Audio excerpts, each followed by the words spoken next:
Netoli Dotnuvos jau 30 mečius ūkininkaujantis Saulius Dambrauskas yra vienas pažangiausių šalyje daržovių augintojų. Jo pėdomis pasiekė ir sūnus Povilas, ūkį registravęs prieš 14 metų. Kėdainių rajone daržininkiste ir augalininkiste besiverčiantys ūkininkai kooperuotai dirba per 1000 hektarų. Ūkiuose auginamos bulvės ir svogūnai sertifikuoti pagal nacionalinę žemės ūkio ir maisto produktų kokybės sistemą bei grūdinės kultūros.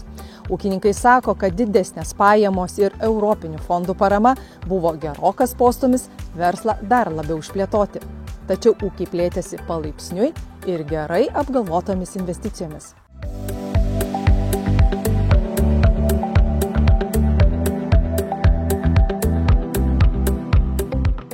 Svarsčiau tada, ką rinktis. Iš javų, kaip ir dabar, buvo uždarbis labai menkas ir aš svarsčiau 2 kultūras. Tai buvo tada mada užėjus juodieji serbentai ir bulvės.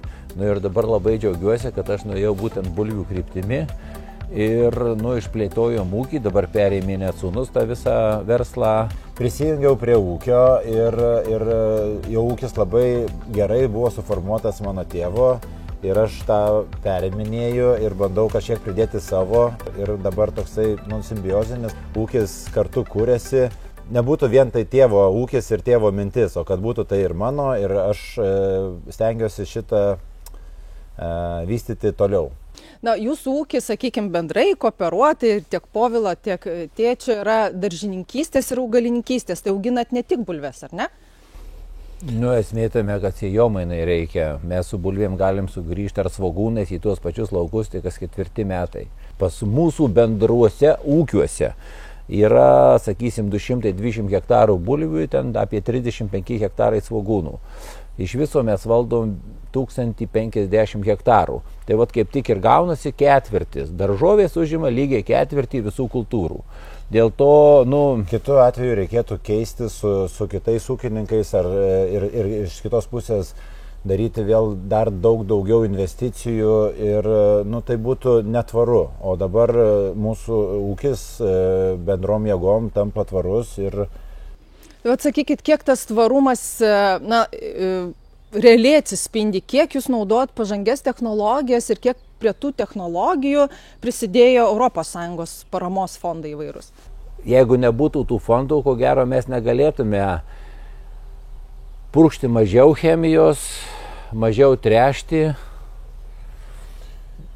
mažiau, taupyti gamtą ir gauti tuos pačius derlius. Apskritai, ūkį modernizuojant, mes, kaip aš šiek tiek ir minėjau, kad mes sukuriam geresnę terpę ir daržovėm, ir produkcijai augti, ir žmonėms dirbti. Ir tada nuima nuo mūsų šitą tokį stresą ir nuolatinį ieškojimą finansų.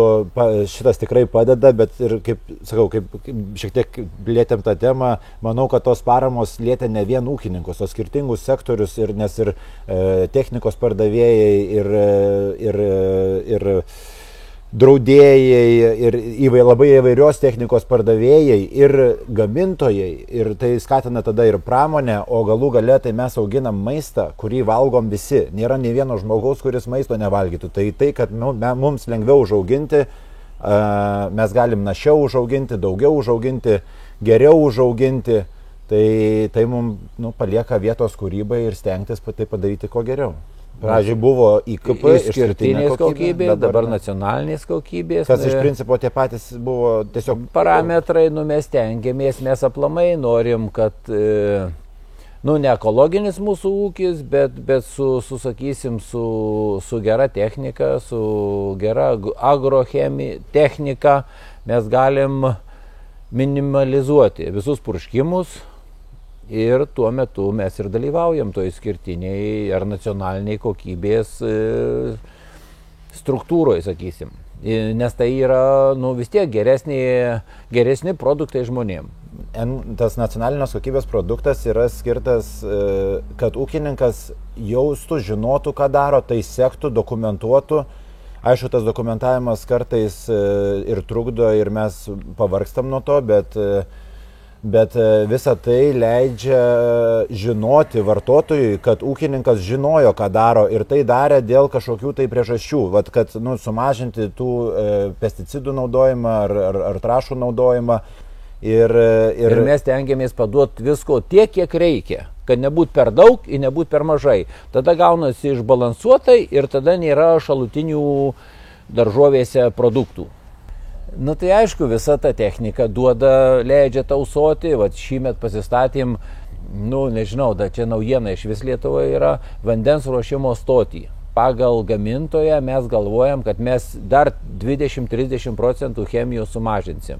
Jeigu mes paruošiam dabar su šito stotim vandenį modernę, mes galėsim sumažinti chemikalų ir poveikis bus toks pat.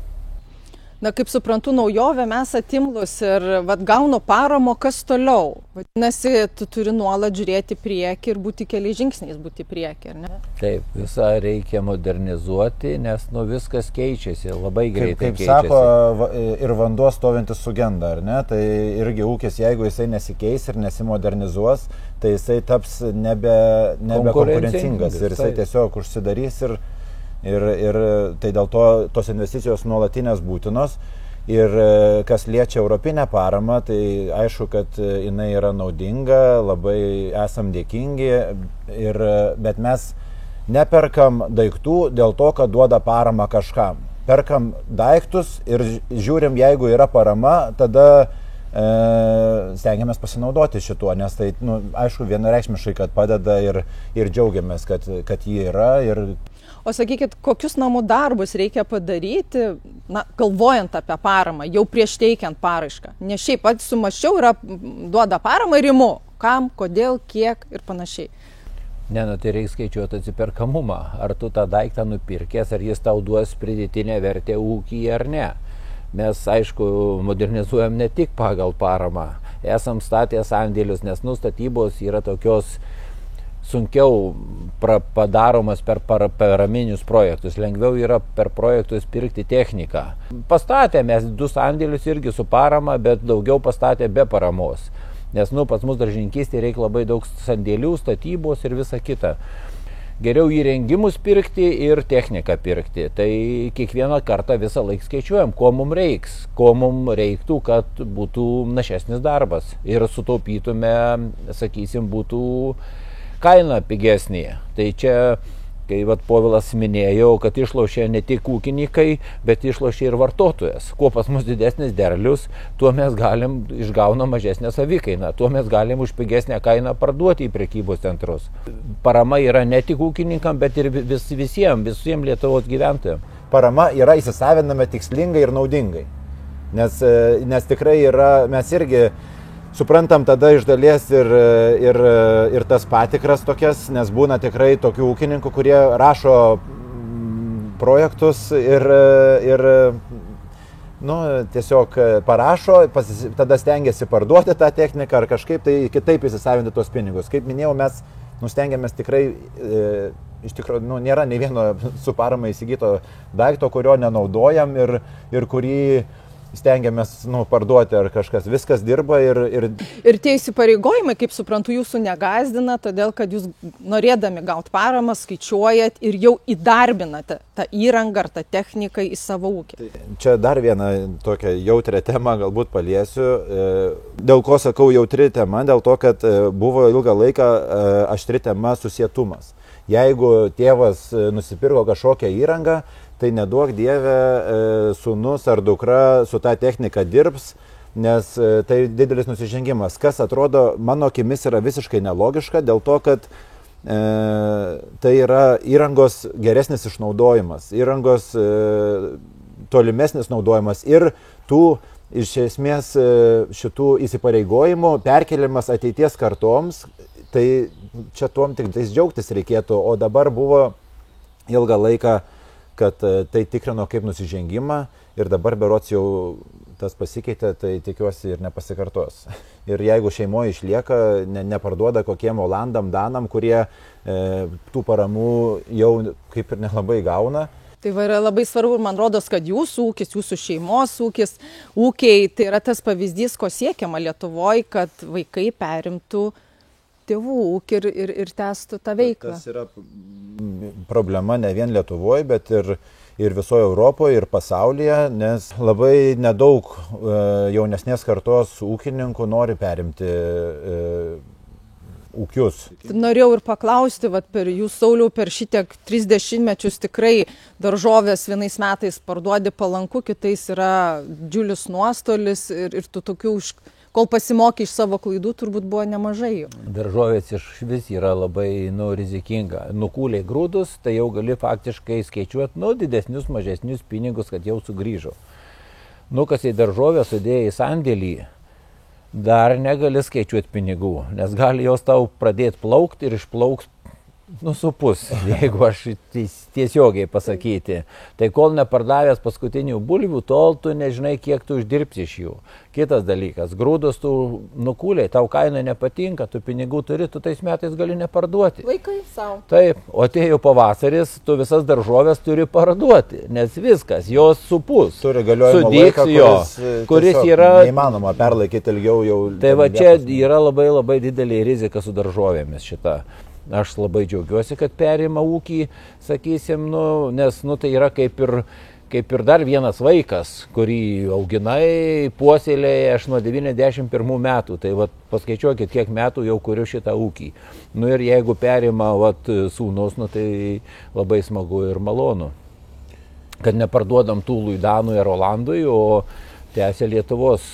Labai su daržovėm yra tas rinkų susietumas ir jeigu visur yra bulvių, gali niekam jų nereikėti, nes tu jos nei suvalgysi, nei kažką su ją padarysi. Būna metų ir gerų, kai būna kaina geresnė dėl to, kad kažkur neužaugat. Tai Povilas dar žino, tiksliau sakant, jis dar nedirbo, aš esu pasiekimą tokį turėjęs 2000 tonų bulvių ištrešiau į laukus.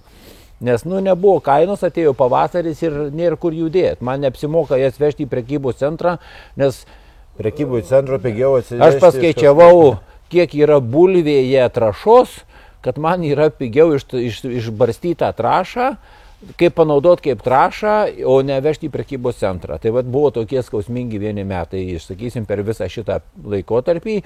Jeigu sugebi užaugyti, taupydamas trąšas, taupydamas chemikalus, taupydamas darbą, visą kitą, tai dar gali išsivynioti. Nes, kaip minėjot, kad čia mes buratinai esam, tai aš labai visą laiką miniu, kad užkasam tuos pinigėlius pavasarį ir nežinom, ar juos iškasim ar neiškasim. Ir netgi jau kai sandėlyje, tu irgi minėjai, gali sugesti, gali kitas dalykas, šiais metais kažkur Prancūzijoje ar Olandijoje laikomi didelį kiekį, jie neatidarinėja, nes, taip nusprendė.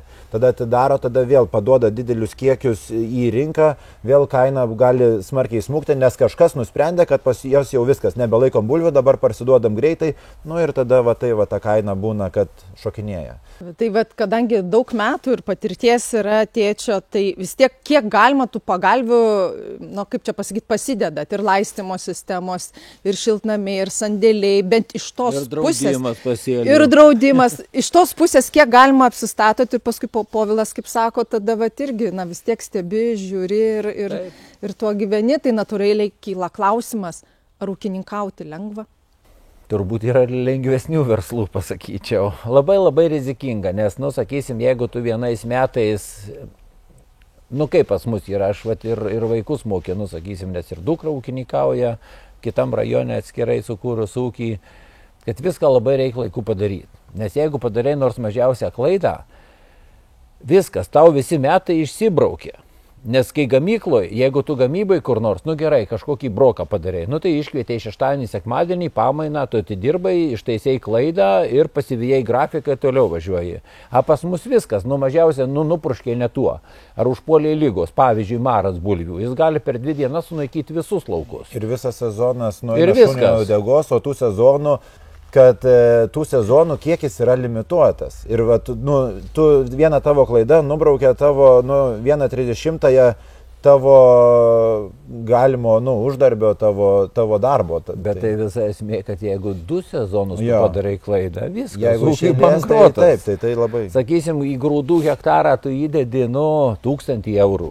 tai į bulvių hektarą įdedi 4000 eurų. Tai pagalvokit, kokius užkasamės Tai pinigus. be sandėliavimo. Nu, čia vien tik įdedi į šitą, tai neskaitant, kad reikia dar visų sandėlių ir visą kitą. Tai, nu, rizika faktiškai su grūdais pakyla 4 kartus. Čia yra ne verslas, čia yra gyvenimo būdas. Nu, dieną į naktį, visą savaitę, 7 dienas galvoti apie ūkį. Grūdininkai, jie žiemą keliauja, viskas tvarkoja, jie atsipūtę, nes jie grūdus pardavė dideliais kiekiais, o pas mus visą laiką fasavimas, rūšiavimas, daiginimas vėl prasideda ir nuo vasario pradžios mes jau pradėjom šitą šiltnamį kūrenti. Ir naudoti, ir nu, vėl darbas, visur darbas. Nu, tai čia beveik prilygsta karvių ūkiui, kai aš vadinu, nes nu, ten turi kiekvieną dieną eiti, biskį ne taip pririšti, kai karvininkai, juos iš vis užjaučiu, nes ten rytą vakarą reikia atmelžti ir dar nežinia, kur pieną padėti, pas juos iš vis trumpas laikas, iš karto turi atsikratyti, bet mes antroje eilėje stovim pagal sudėtingumą žemės ūkį. Tai atrodo jau patirtis didžiuliai, bet vis tiek važiuojam, va dabar tik buvo bulvių seminaras, važiavau, grįžau, nu, gal kažką išgirdau, gal kažką neišgirdau, mažiau, daugiau, bet nu, vis tiek važiuoji, ieškai, klausai, kad kuo mažiau tų klaidų būtų. Ūkininkas visada turi skaičiuoti ir viską atlikti laiku. Jei šiandien padarai tai, ką turėjai padaryti vakar, nuostoliai gali augti geometrinė progresija, sako naujovėms imlus Dambrauskai ir priduria, kad per darbymečius dirba visi ir tiek, kiek reikia.